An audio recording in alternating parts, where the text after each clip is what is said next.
नमस्कार, तुम्ही पाहताय लोकाशा टीव्ही. मी आप्पासाहेब मोहोरकर.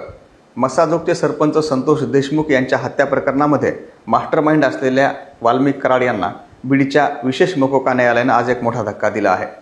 आणि तो म्हणजे वाल्मिक कराड यांना संतोष देशमुख यांच्या हत्या प्रकरणातून दोषमुक्त करता येणार नाही, वाल्मिक कराड यांना जामीन देखील मंजूर करता येणार नाही असा निकाल कोर्टाने दिला आहे. यापूर्वी झालेल्या युक्तिवादामध्ये वाल्मिक कराड यांच्या वकिलानं कोर्टामध्ये वाल्मिक कराड यांचा संतोष देशमुख यांच्या हत्येशी काही संबंध नाही असा युक्तिवाद केला होता. तर प्रत्यक्ष जेव्हा संतोष देशमुख यांची हत्या झाली किंवा त्यांचं अपहरण झालं, या ठिकाणी वाल्मिक कराड हे स्वतः उपस्थित नव्हते असा देखील युक्तिवाद कोर्टात झाला होता.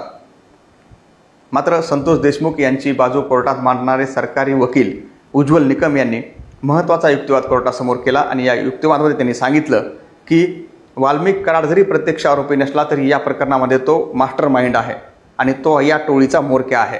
वाल्मिक कराडच्या विरोधामध्ये अनेक डिजिटल पुरावे आहेत. कारण सरपंच संतोष देशमुख यांची हत्या जेव्हा झाली, यांचं अपहरण जेव्हा झालं, तेव्हा वाल्मिक कराड यानेच फोनवरून त्याच्या टोळीला मार्गदर्शन केलं. संतोष देशमुख यांचं अपहरण कधी करायचं आणि त्यांची हत्या कशी करायची हे सगळं विष्णू चाटेच्या फोनवरून वाल्मिक कराड हा त्याच्या टोळीला बोलत होता, हे कोर्टामध्ये उज्ज्वल निकम यांनी सांगितलं. त्यामुळे वाल्मिक कराडच्या विरोधामध्ये अनेक डिजिटल एव्हिडन्स आहेत. संतोष देशमुख यांना धमक्या कशा दिल्या, संतोष देशमुख यांना कोणाच्या फोनवरून कोणी धमक्या दिल्या, संतोष देशमुख यांची हत्या जेव्हा झाली, जेव्हा त्यांना मारहाण करण्यात येत होती याचे व्हिडिओ कोणी शूट केले आणि या व्हिडिओ कॉलवर समोरून कोण पाहत होतं याचे देखील डिजिटल पुरावे हे कोर्टासमोर सादर करण्यात आलेले आहेत. त्यामुळे याच डिजिटल पुराव्याच्या आधारावर यापूर्वी देखील कोर्टानं वाल्मिक कराड याला दोषमुक्त करता येणार नाही असे सांगितले होते आणि त्याचा निकाल राखून ठेवला होता.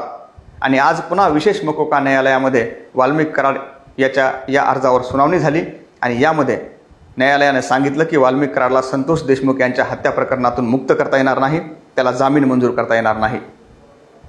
आता या प्रकरणामधील पुढील महत्त्वाची सुनावणी ही 10 सप्टेंबर रोजी होणार आहे. 10 सप्टेंबरला वाल्मिक कराड यांचे वकील पुन्हा एकदा कोर्टामध्ये युक्तिवाद करतील. यावेळी उज्ज्वल निकम देखील उपस्थित असतील. ते देखील संतोष देशमुख यांच्या बाजूने कोर्टामध्ये युक्तिवाद करतील. मात्र या सगळ्या घटनेचा घटनाक्रम पाहता गेल्या 2 महिन्यापासून बीडच्या विशेष मकोका न्यायालयामध्ये संतोष देशमुख यांच्या हत्येचा खटला सुरू आहे.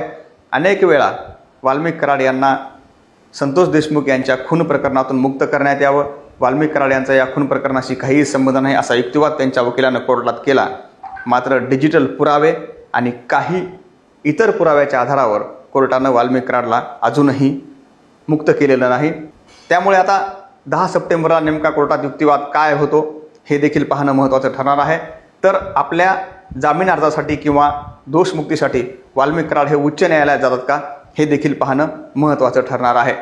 आणि या सर्व प्रकरणामध्ये SIT आणि CIDने जो तपास केला आहे, बीड पोलिसांनी जो तपास केला आहे, तो आता कोर्टामध्ये महत्त्वाचा ठरत असून पुढच्या काळामध्ये कोर्टात नेमकं काय होतं हे देखील पाहणं महत्त्वाचं ठरणार आहे. व्हिडिओ जर आवडला तर पुढे नक्की शेअर करा आणि आमच्या लोकाशा टीव्हीला सबस्क्राईब करायला विसरू नका.